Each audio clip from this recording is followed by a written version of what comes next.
nitaomba nimwalike gavana wetu aweze kuzungumza kwa machache. Welcome, Governor.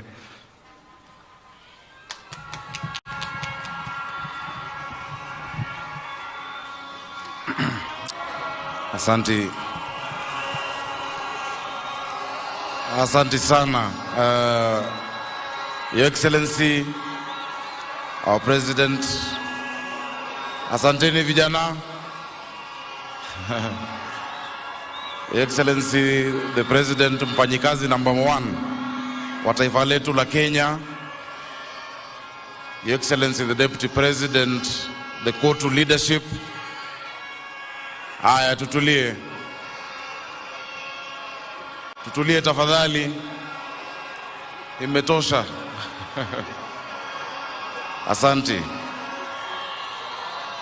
Court Secretary General mzee wetu Francis Atwoli, the Federation of Kenya Employers, of course waziri wetu wa labor na mawaziri ambao wako hapa na makatibu ambao wako hapa, all the leaders of the different trade unions that we've been able to see who have displayed their different sectors, wananchi wa Nairobi, wananchi wa Kenya, hamjambo.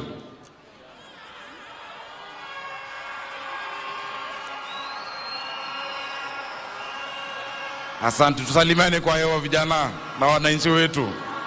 Akina mama tunawaona, wafanyikazi tunawaona. Asanteni kwa kuja despite mvua ambayo imekuwa leo hii,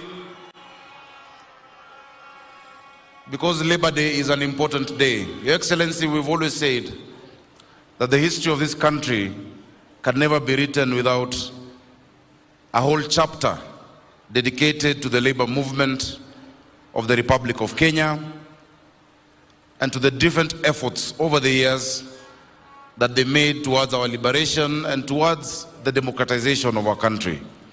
From the days of Tom Mboya and those who followed, including our late former chairman and our Secretary General.